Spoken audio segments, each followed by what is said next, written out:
where the treats at. Is this the passing of the torch, right? Is this what this signifies? It comes down to that front office and what they feel is most important. The champ is here. We've touched down from a higher plane. Why you landed here? We always look forward to that week because it was always intense. You know that we ain't coming back. We about to. The man, the myth, the legend, Dante Hall. My favorite player growing up was Dante Hall. I love you guys in the show, but Dante was my guy. Get to dashing because you done on the warfare.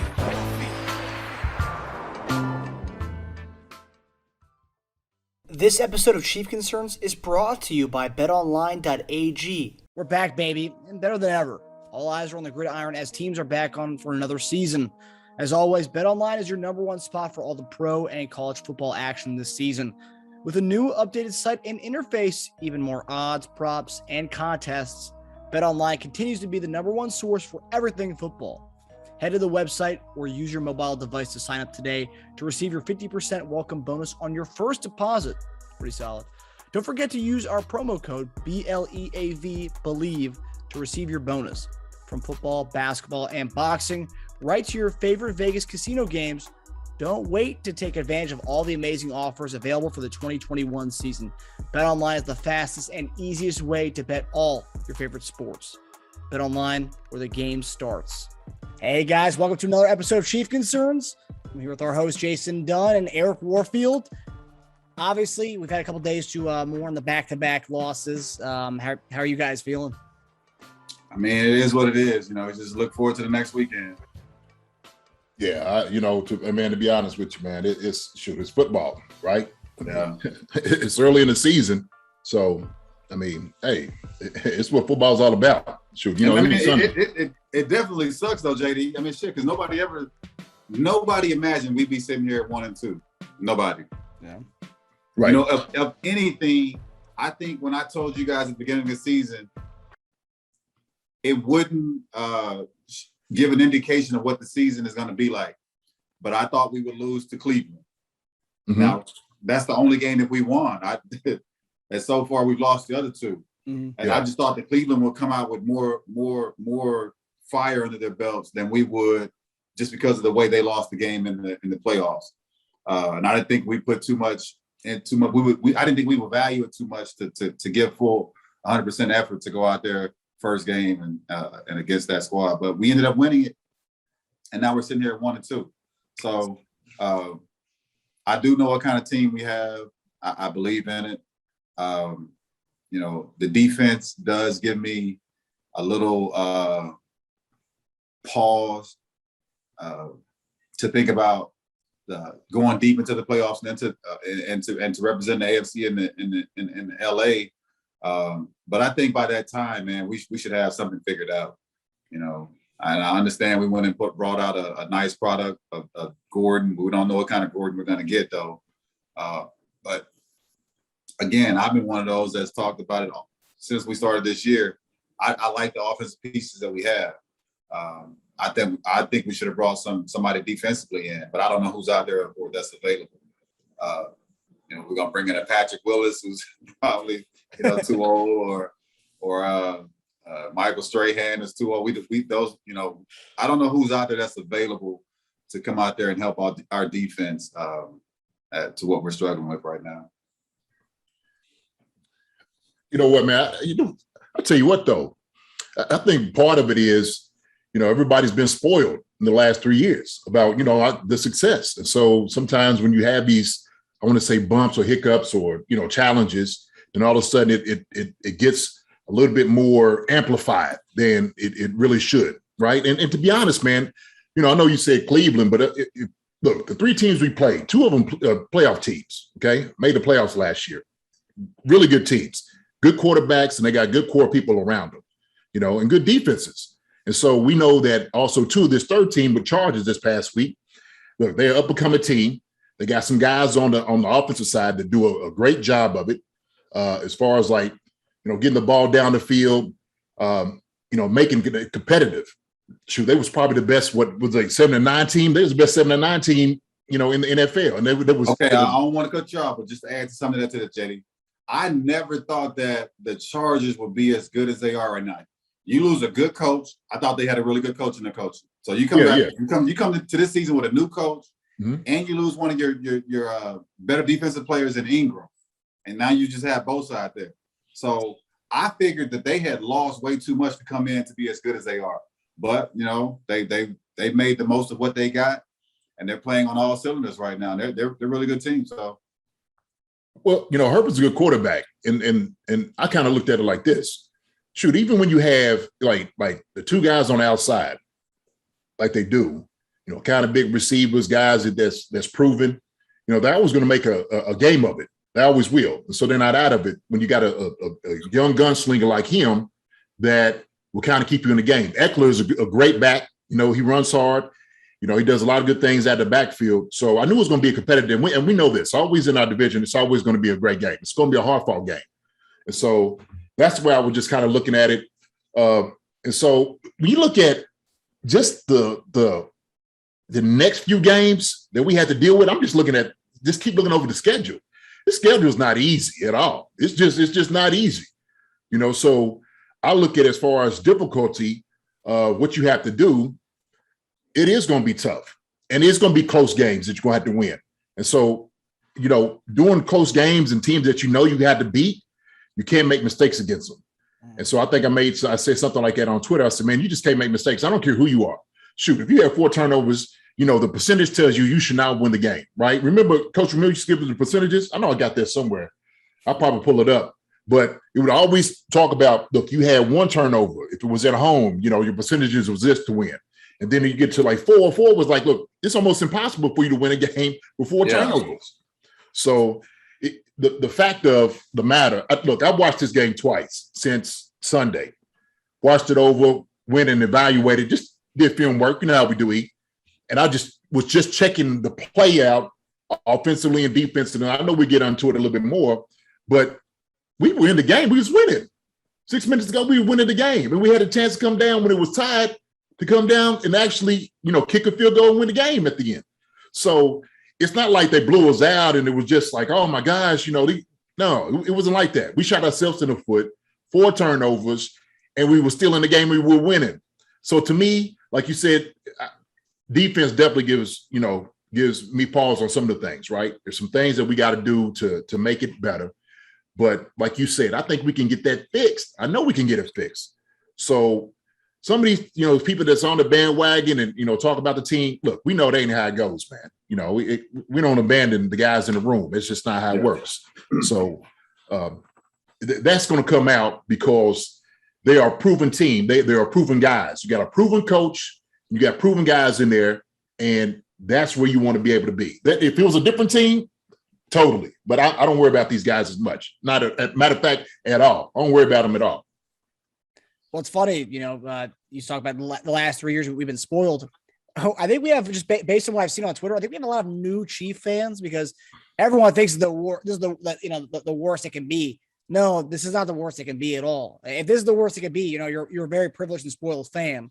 But yeah, people are going on, just going on these rants about we suck. We need to kind of not blow it up, but like we don't need to blow it up. I think people need to relax. Man, I live out here in Dallas, and I got quite a bit of Chiefs pair, gear that I wear pretty much everywhere I go.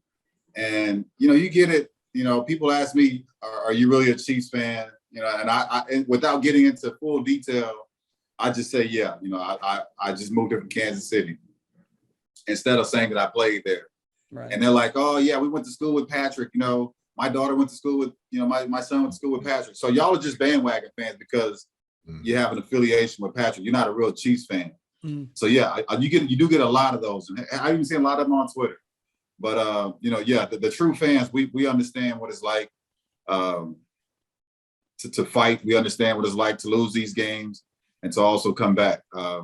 Yes, we've never been in a situation where we've been this good or highly rated or favored to represent as we have the last few years with Patrick Mahomes. So yes, he's been that common denominator for us to put us above a certain standard. We had good teams when we had Alex Smith. They'd always say, that's a playoff team, but for some reason we couldn't get past that first round, or we just couldn't get to the Super Bowl. So right now we have that common denominator who is Patrick Mahomes that's gotten us there, and he's won the Super Bowl 4. So we've been the favorites. And I know JD said, yeah, we got a tough schedule. Even with that being a tough schedule, we are still the best team that's listed upon that schedule. Right. So right. you don't overlook a team. You never do that. And I had a guy say, on Twitter, what do we think about the Raiders? Like, they're the Raiders. Like, no, don't overlook a team. The Raiders are a good ass team. And just to be honest about it, they look real good so far. Nobody's been able to stop Crosby. Like, not one team has been able to stop him from coming off the edge. And he's been a disruptive piece against the Steelers. Who else they played? The Ravens. The Ravens. Mm-hmm. And who was the first game against? Ravens. Yes. Steelers, Miami. So the dude has been a force. And on top of that, Carr is just piecing up defenses. You got to give credit where credit's due. You can't just sit there and say, he sucks because he's playing with the opposing team. You got to give the guy credit. He's playing excellent football right now. And them as a team, they look good. But do I think that they're better than us? No. At the moment, they're just playing better than us. Right. Look, and you make a good point, man.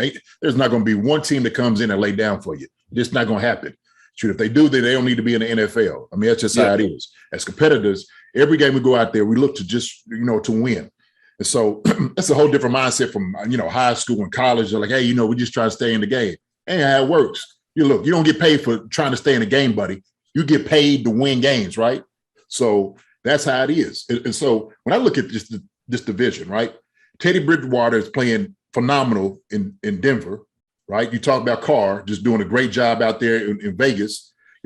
Like you said, Miami, Pittsburgh, Ravens, right? Ravens. So there's another one that, the Ravens should have won, but they end up losing. So sometimes we look at the teams that, who beat who, right? And so when you start looking at, okay, the Ravens, all right, they come away with a victory, but Vegas beats them. Wow, what does that say about our team? Nothing. It means nothing because everything's situational. What happened in that game may not happen in our game. Shoot, we might blow them out, shoot by 3 touchdowns. So like you said before, we at the pinnacle. And so what I know too is this. Nobody probably believed that Matt Stafford was going to come in and play better than Tom Brady, right? They ain't believe that. Them jokers are 2-1 right now. So this is NFL, man. It's how these things work. I say this, look, if you wait until maybe week 8, you like this nibbling at your your fingernails because you're trying to count games, that's a different topic. But right now, just going back to saying being spoiled, well, shoot, you just Super Bowl, right? Being there to the Super Bowl. I got the little Super Bowl shirt on. Shoot, I'm just letting everybody know, look, hey, it's the same team, man. It's the same guys. We got the same leaders in the locker room, okay? The thing is, we just want to build, got a new line, and we're still gelling together, okay? Still gelling. It's going to take some time. Man, all of a sudden, we just brought this joker back, Gordon, you know what I mean? I tell you what, Josh Gordon at 75% is better than a whole lot of people's 100%. Oh, yeah. That's why I look at it, right? And so I know Shannon said something like, well, he can't tackle nobody. Okay, but shoot, that sucker put points on the board. So now all of a sudden you make a team one-dimensional, right? That's what you do. You just keep outscoring the opponent, make them catch up to you. So you don't have to worry about him tackling. Turn him into one-dimensional team. And then all of a sudden you can do what you want to do defensively that way. That's just thinking about things, I think, in the future. But he brings a whole different dynamic to that room, whole different dynamic just as a playmaker that we can use. I say that. I don't say need, I say we can use. And so I'm with you, E. I like the guys in the room. I do. But I know that teams, what they've been doing is, look, they're doing film study. They make sure they scheming us. They're making sure they're going to double on certain things. They're going to come after us. That's what's going to happen. Josh Gordon, he's going to give you a playmaker on the outside. So like I said, him at 75% is going to be better than a whole lot of people that are 100%. Yeah. That's for real. And we'll get to Josh Gordon later on in the show. But before we get to the first concern, I do want to say, I do kind of think the Broncos hype's kind of overrated as of right now because they've played Giants, Jaguars, and Jets so far. And those right now, those teams are some of the bottom of the barrel of the league right now. Call it what you want. You still got to play. You got to beat the guys on your schedule. I say this: Giants is a good team, man. I think they 0-3, but they're the best 0-3 team. I mean, seriously, they are. They got a good little squad put together.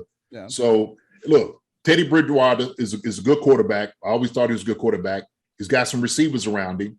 Judy's hurt, but Noah Fant is a good tight end.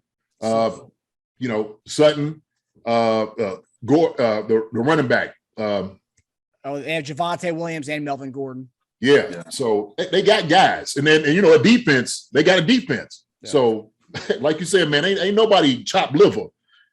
Nobody. I mean, a healthy Bridgewater is a good quarterback. He's not a top 10 quarterback, but yeah, dude can play football. Yeah. Absolutely. Yeah, I guess we'll see as things play out as the AFC West. I think it's funny, just 2 weeks ago we're talking about possibly going undefeated, and then but that's why we play these games. Otherwise, that's why we don't crown our Super Bowl champs in the preseason. Yeah. But first concern tonight, we kind of got into a little bit about this. Obviously, first quarter of the Chiefs game, we had 3 turnovers, and then we had 4 for the game, 4-0. And obviously our right tackle situation, what's his name? Bosa had 10 hurries and pressures on what's his name? Lucas Niang. Yeah, that's something. But obviously we kind of said people need to relax. It's only game 3. But is it time to sound the alarms in Kansas City, or we can say relax on that one? I think it's early in the season. I think it's too early in the season to sound the alarm. But I mean, being at 1-2, you're never comfortable with that. Heck, I think right now we still got to sweep the rest of our conference. We're looking at a wild card, aren't we? Trying to get in, and that's early in the season. But I think we have offensively the weapons to go out and put the points up. But you don't want the team to be built like that. Nobody plays that way. You kind of want some sort of a complementary to each other. Defense can have a stop here or there. You're not going to stop every offense. That's just not going to happen. You're going to give up points. You're going to give up big plays. But we need a few stops here and there. And we've been, even in this last game, that the pass interference on Baker on the sideline was just, I don't know what the guy saw. And I think I read an article to where the receiver said he was even shocked that the flag was thrown. But yet they get away with it. They get the win with it. So we just got to minimize the mistakes we have. We've had a lot of them, and that's Patrick included. With some of the throws, I know the first one kind of came out of the guy's hand. I hit it dead in his hands. But yet, a turnover is a turnover, and we got to eliminate those. Yeah. So sound the alarm. I'm like, no. So I would sound the alarm as far as like he was talking about the turnover. I mean, that's one thing. Like, wait a minute, hold on. This is happening way too much, and so that needs to be addressed. And so part of it is just, I don't know if it's just the focus or keep it in. And sometimes, man, it's just how ball works. Somebody just puts a helmet on at the right place, and the ball pops out. And I seen Hilaire when he went in, the ball looked like it was secure, but the guy came from the back, hit the ball, hit the helmet right on it, right. And so that's how it happens. I mean, how many times the ball are man, when you got that thing pinpointed, you're protecting it from everything coming at this angle. All points, man. And that's why you have so many fumbles when guys come up from behind you, because you're expecting front impact. Right. Just like the Baltimore game. It's from the side. He didn't expect that. You're pinpoint. He's been carrying the football for so long to where you understand where certain hits are coming from, and you're protecting it. But if you get a hit from the side or from the back, hell, anybody in the NFL is going to fumble it. Yeah. So I'll address this as far as Niang. First off, the offensive line did a tremendous job run blocking. All right. I'm going to take my hats off to them because they did a heck of a job run blocking against them. Now, Niang he's been against a couple of premier pass rushers too. And so he's not going to see us every week. Bosa is shit. I mean, why not? Why not? Who's not good that we have coming up? Well, I'm saying I don't think they're not as good as Myles Garrett or Bosa or man, Clowney. we got Von Miller. You got. Well, I'm not talking. I said he's not going to see it every week. There's going to be spots he's going to see those guys. I'm just saying he's not going to see it every week. Now, what I was saying is this: you had to work on his footwork, and he's not getting back. I'm watching him. And when you have somebody who has a bag like Bosa does that can bull rush you, come to the outside, move inside of you, he has an array of moves that he could just put on somebody, right? And so that's what makes him so effective. Now, I don't know if that's a cause for alarm. Concern for sure. Alarm is like, wait a minute, hold on, we got to change this right now as far as like get somebody else in there. Concern is, okay, he's not playing well. We need to start working on some technique, working on some more stuff for you so you can be better at this, right, in the long term. Now, if it comes in this week, with Philadelphia and he's just getting beat left to right, yeah, then okay, sound the alarm, right? He's not getting it done. So then I should start looking at, what is our options? Who are we looking at, to replace him?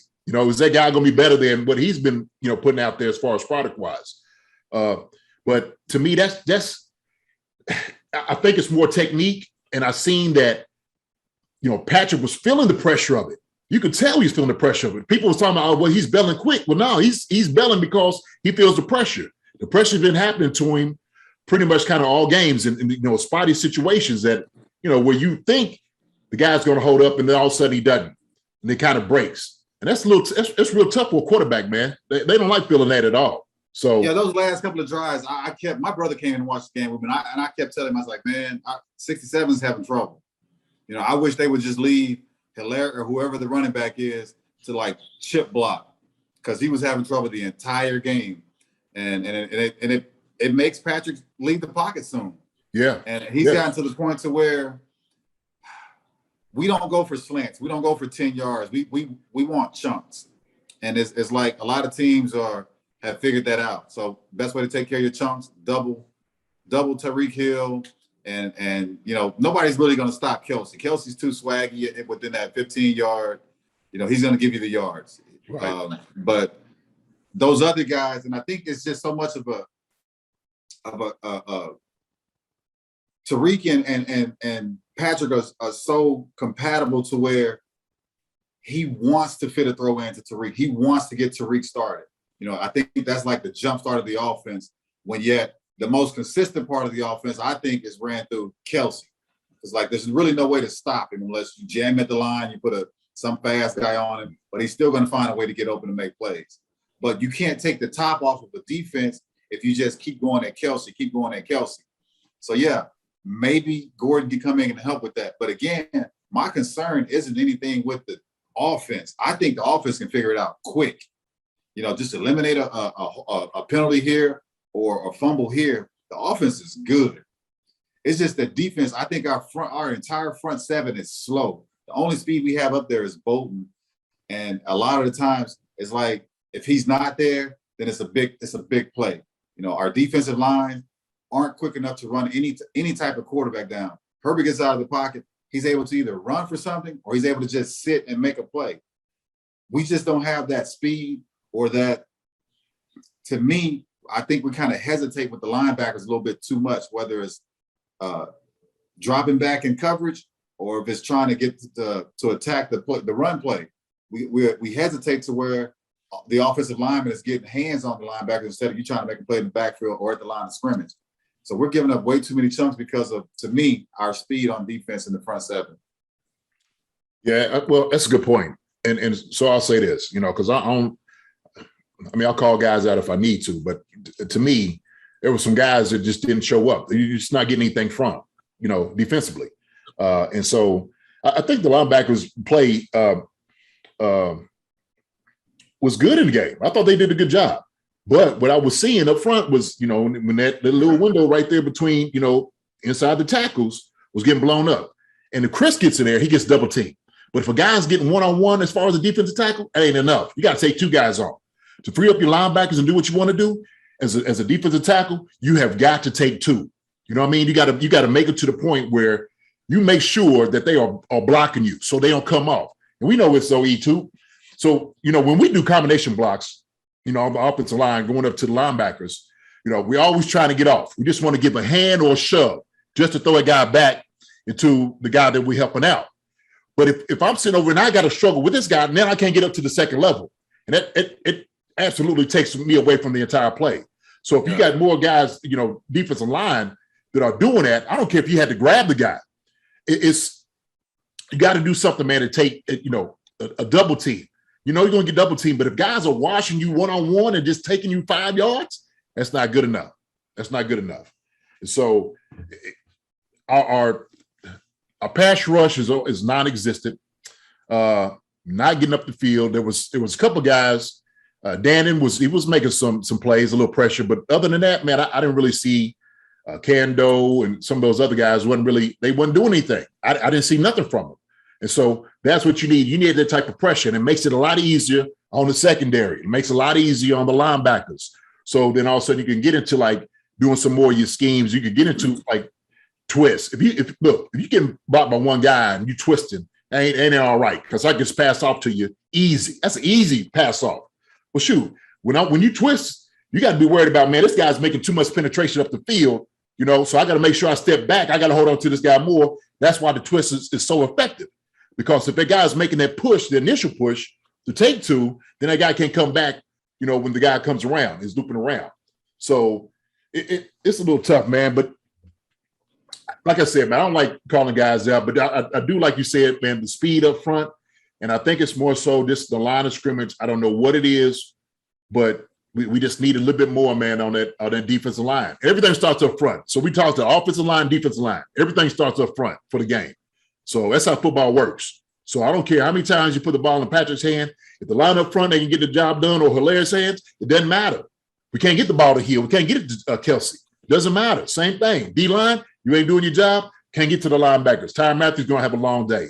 And so it all starts where in the trenches. And we got to get that squared away right now. Is that sound alarm? No. Concern? Yes. So. Yeah. I mean, I agree with the defensive line. One thing that was noticed, and it was noticed last week, was Juan Thornhill's not getting enough reps.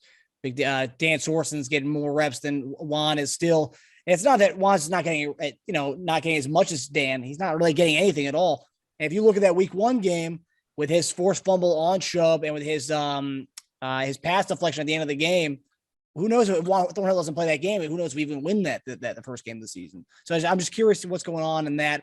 I've read stuff online. There's rumors that he's in the doghouse. I don't know where those rumors come from, but so let me. He's had a few tweets and a few Instagram captions to where he feels like it's him against somebody. I don't know. And you got to kind of read between the lines to figure out there's something going on there. So, all right. So I'll just ask y'all straight up: do y'all think Thornton is better? Is he better than Sorensen? Athletically, possibly, but Sorensen's been around. He's proven. He's made some hell of a plays for us defensively. Hell, the big stop he had in Cleveland on the goal line going to some big interceptions. So, guy's proven himself. It's just right now our entire defense is struggling. Right.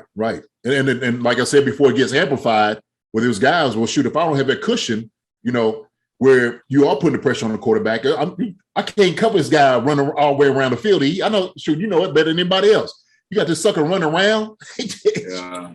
Can't cover him on that little fade route that Herbert threw to Williams in the end zone on the right side. Ooh. Yeah, he just dusted my man off the line of scrimmage, and so that's just a one-on-one play. So he did that twice on both drives. Did one on Baker, then did one on Hughes. It wasn't even a contest. Yeah. As soon as he got up, that sucker 6'5", you know what I'm saying? Throw it up to him, right?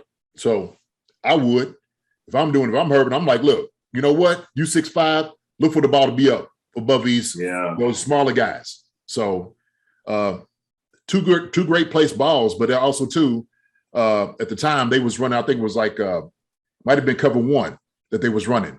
And so when you have that guy's man-to-man, well, shoot, then I'm going, that's the matchup, right? That's the matchup. I'm going. So What do you do?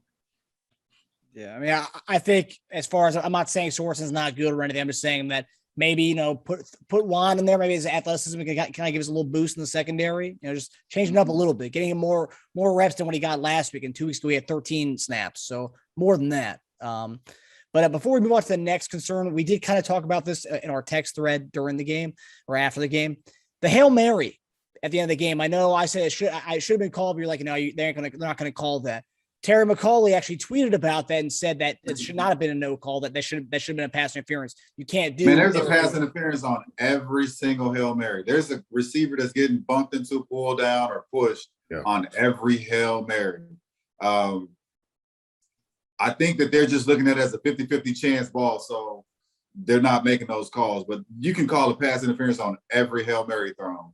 Right. Unless you just blatantly tackle a guy and take him to the ground almost like like you said, a WWE, takedown, it probably won't go, it's not going to be called, especially when guys are looking up for the ball and everybody's just fighting. And it's like a rebound in basketball, right?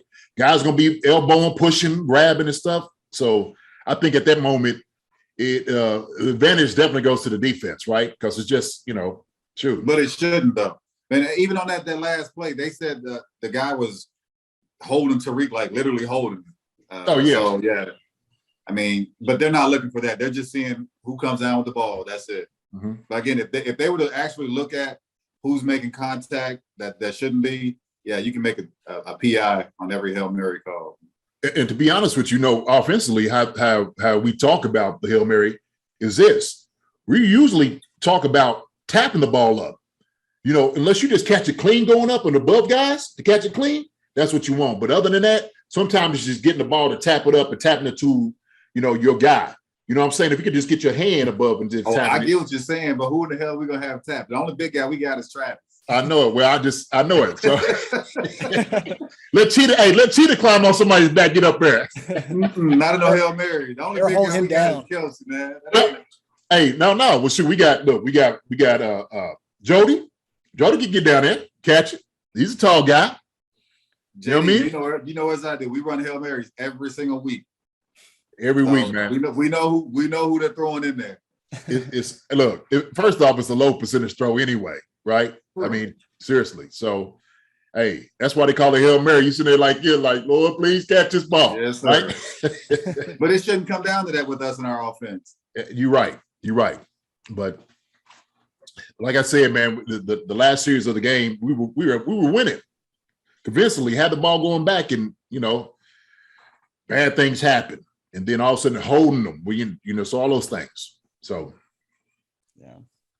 and that's the thing, some of the things we love about Patrick is his kind of like improv and his kind of recklessness, that which so far in his career hasn't really bit him in the butt, but last 2 weeks, kind of trying to do more than he should be doing instead of taking a sack against Baltimore, he's throwing it up and stuff. So hopefully he's taking these things and kind of, learning from them. That's all we can ask for. And I'm not going to call out Patrick or anything, obviously, but now I was going to say, shoot, people love it when he took us to 2 Super Bowls doing that. They loved it. I know.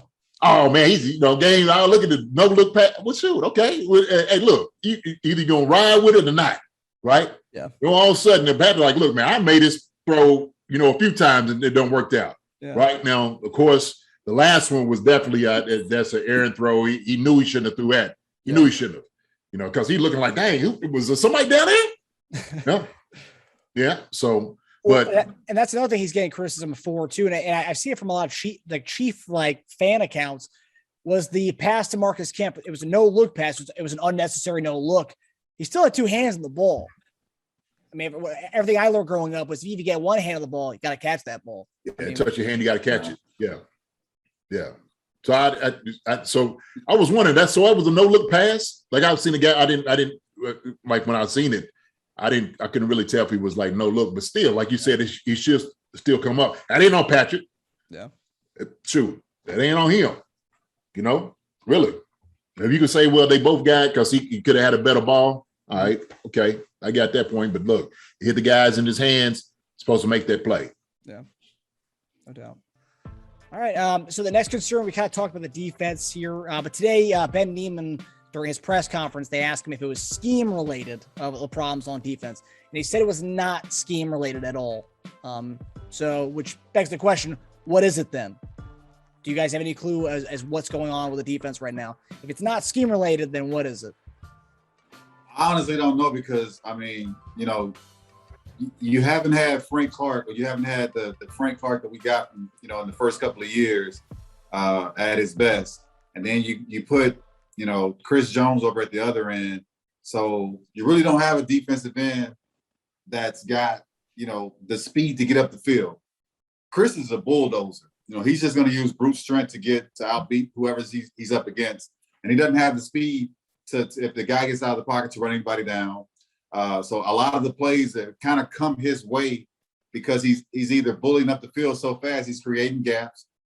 Back and get out quicker for the screen or whatever. And they know he's not going to catch them. So I like him more so in the middle. I'm not a fan of the Chris Jones experiment or experience, whatever you want to call it. I just think it's taken away from so much of what we could have defensively. It could bring more speed, but we don't have. I don't know who would fill in for the defensive end positions. Jaren just hasn't been that force that we thought he'd be up the middle. But I think he'd be better off if you had him and Chris playing in the middle. But again, who are you gonna put at defensive end? I don't know. So is a scheme wise, I think it's more so personnel. I think it's really what it is.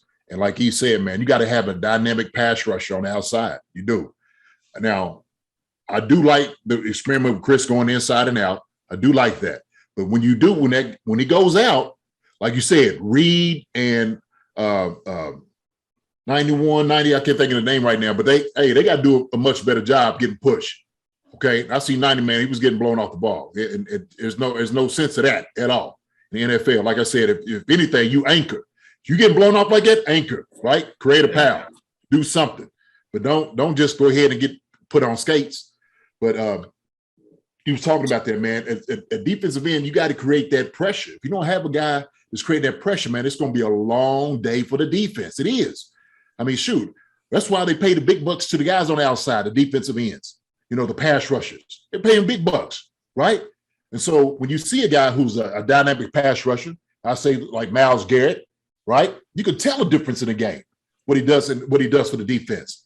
I mean, shit, when he was like watching him against, you know, Justin Fields, man, it was terrible. Justin Fields was shaking in his boots.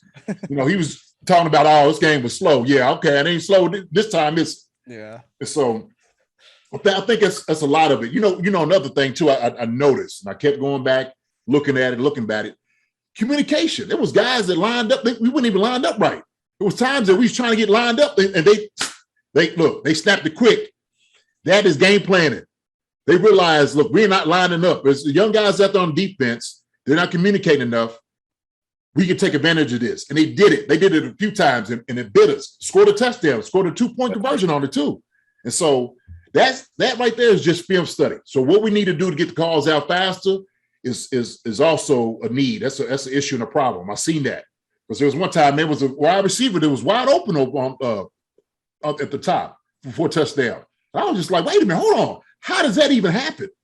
And so guys passing out, you know, even if guys were what y'all used to call it when y'all used to pass receivers off?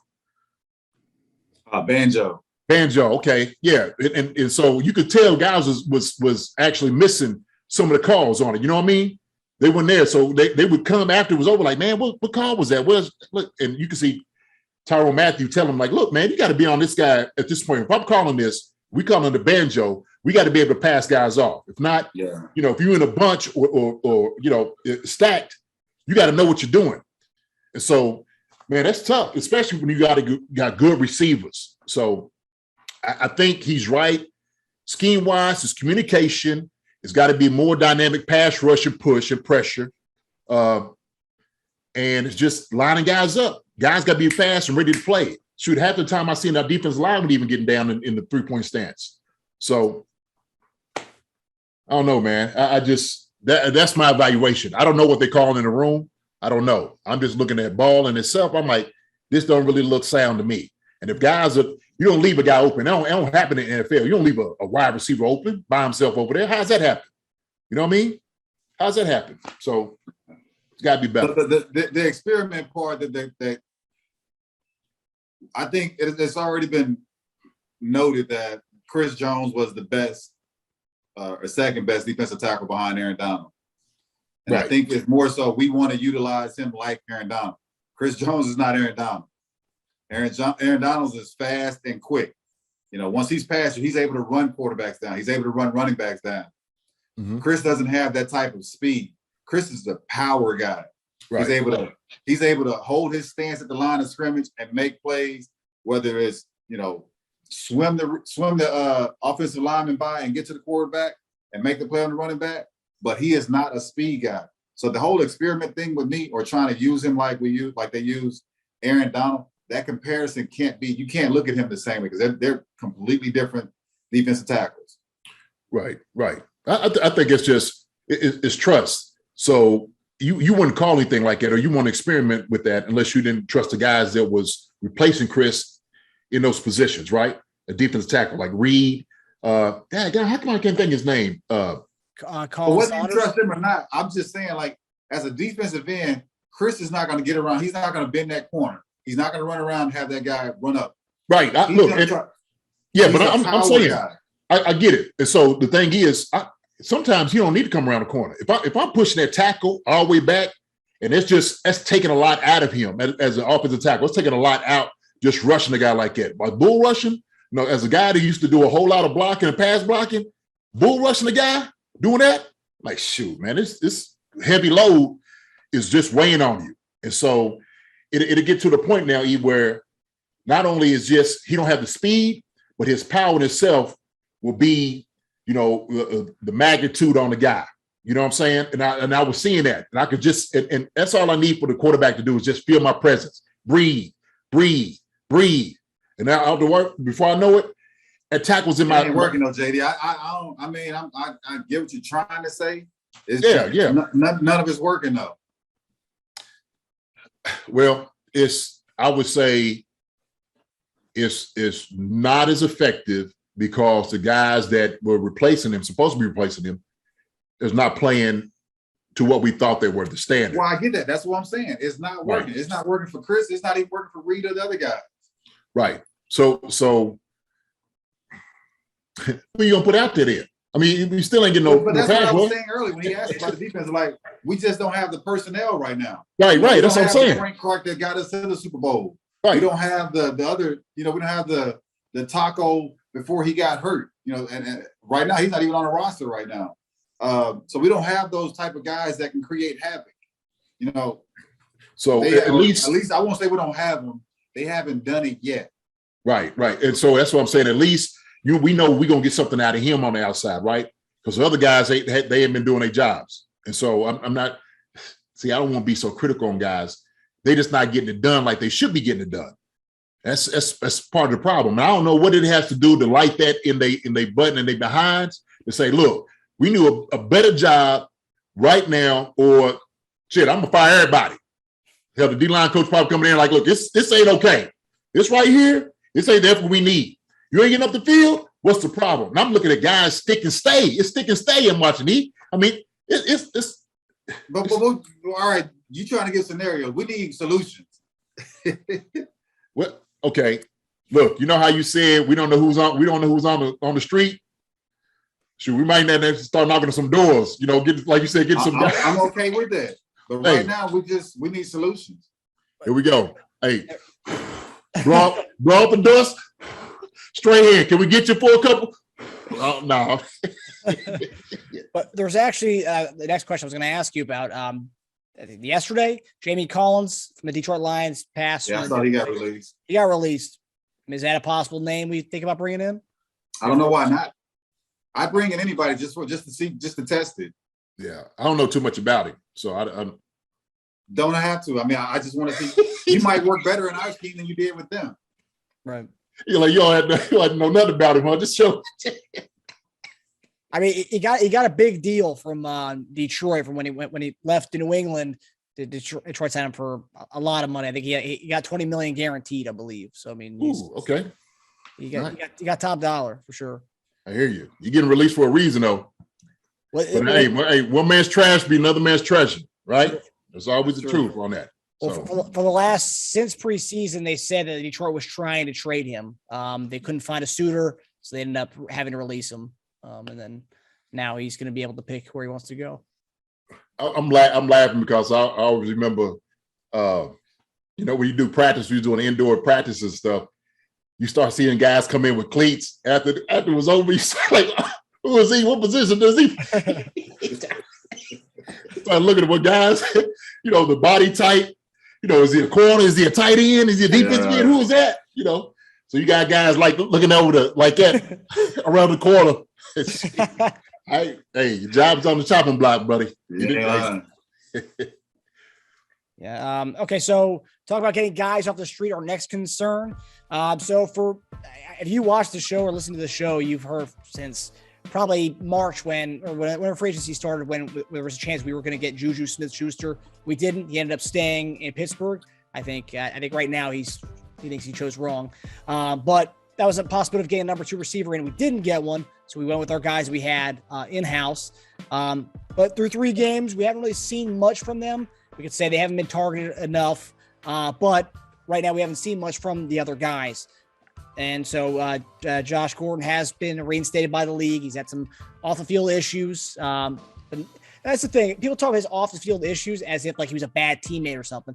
Wasn't a bad guy. He never did anything with it. It wasn't a cancer in the locker room. Just had some stuff with substance abuse and all that. And I wish him the best, regardless if he plays for the Chiefs or not. But brought in Josh Gordon. Guy was a big name, dominated with Cleveland for the short time he was there. Put up great numbers with Seattle. Put up great numbers with New England.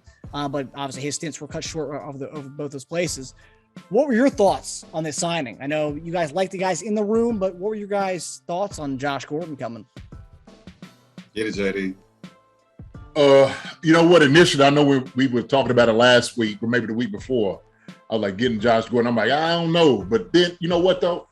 A guy that's been through a lot of adversity and has some humility and humbled. And we see and hear that he's been doing well in his treatments and all those different things. And to let him in, they evaluated where he's at. To me, hey, it makes a lot of sense. I'm glad he's signing here than going somewhere else and facing this guy. I like it because he's not going to bring the diva here. He's just going to bring playmaker. That's what he's going to bring. Juju might have brought little diva and all of that, some of those. Josh, hey, went through the pains. Maybe he's looking for a home to embrace him. This might be the spot for him. And so if you get a guy like that, man, and like I said, Josh Gordon at 75% has been a whole lot of guys in this league, 100%. I'll take it all day, every day, twice on Sunday. So I like it. I like the signing. And I think guys will respond to him well because they see what he can do. They know what he can do. They know his ability, and the coaches know it. So to me, if you get a guy like that, now you could try to double team Tyreek or, Travis or whatever, right? Josh Gordon is going to eat your lunch. I'll just let you know that. And so, those fade routes, we're talking about a big receiver, physical receiver who's athletic. Guess what? Guess who's in the building, right? You see a new sheriff in town, so we can throw it up to that guy. That guy's going to make that play. He's going to make it. So I like it. I mean, I don't know what kind of Josh Gordon we're getting. He's been home. He hasn't. I don't know what kind of workouts he's done. I mean, he looks like he's in shape. He looks big. I saw he was at practice today. And he looked like a tight end. But you don't know what kind of a Gordon you're going to get. Now, if he's still got the same, intensity, the same speed, same playmaking ability, it's awesome for the offense. But it's just a matter of which Gordon that you're going to get. Yes, he can come in. He can push Robinson and Pringle and McCole Hardman to play way more better than what they have. My thing was before with them, I didn't think they had the targets. I think they're good receivers, but they just weren't targeted enough. Now, yes, they're smaller. They don't make bigger plays. They don't have the speed like Tariq has. They don't have the size to break many tackles. So they might need this as a sign to say, hey, we're bringing in somebody to either push you or replace you.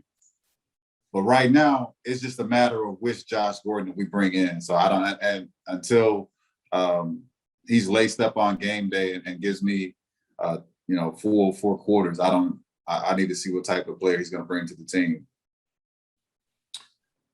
And the reason I say, I think, certain guys, when you're in a position where, you haven't quite panned out the way that you want to, and like dealing with some of the off-field issues, this might be part of like that, him going out here and having that gratitude of saying like, look, they taking a chance on me. I'm gonna do everything I possibly can. And I get what you're saying as far as like, is it going to still have the speed and whatnot? I tell you what I do know about this.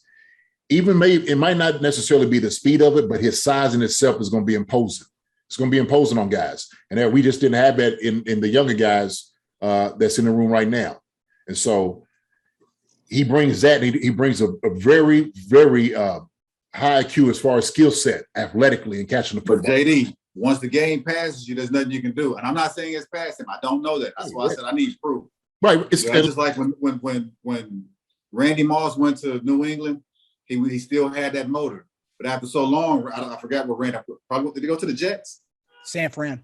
Yeah, San Fran. Mm-hmm. That's not the same Randy. Randy's not, he wasn't commanding those double teams. He wasn't, giving you those deep threats. Yes, it's that playmaker Randy Moss, but it wasn't that same, because time had kind of caught up with him. So I don't know, like, where Josh Gordon is in his playmaking ability, in his speed, in his awareness, in his game speed. So I love the idea of what he could bring and what, the push that he can give to those younger guys. I just need to see what Josh Gordon that we have. Right. Hey, look, like I said, to me, and I know regardless he's a shot up his former self, I think just like you said, his presence and competing with those guys will get him better. I agree with that 100%. So, and like I said, too, him coming to a team like this who has a chance to win a Super Bowl, like you was talking Randy. Randy left New England. When you go to San Fran, it's a whole different organization. Chiefs going to be a whole different organization as far as like, if I'm getting a chance right here to get it done and do it, maybe this is where I need to be. And so hopefully he finds a home. Hopefully, he is that guy. And if he's not, even if he's 75%, I'll still take that 75% guy than some of these other guys who are 100%. And that's the thing. Like, we're not expecting the Josh Gordon that was in Cleveland. We're expecting we just want a guy who can move the chains, be a possession receiver that we've talked about, just moving the chains, taking a little, taking that heat off Kelsey and Hill. If he can do that, that's give me what Watkins was doing last year, 5 for 50, 5 for 60. Right. Because Sammy wasn't that guy, when he first got in the league. I never said Sammy was that guy. I just thought I've always considered Sammy a possession guy that had great field awareness. He's going to get to the point to where he needs to be, and if not, he's going to catch the ball and get to that first down. Right. So that Sammy was a great possession guy. Mm-hmm. He wasn't a go-to. And the thing is, yes, Josh is coming in with a chip on his shoulder, on both shoulders. He's got to be grateful, but he's also got a point to prove.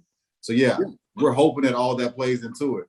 Right now, I just need to see it in order to say I'm happy with the signing. I mean, it all looks good, but until I see what Josh we got, Yeah, look, man, I'm gonna give him about 3 weeks. Get ready, start fitting in things. And I mean, I'm not looking for anything this weekend. Even if he may not even play, I saw that he was practicing this weekend.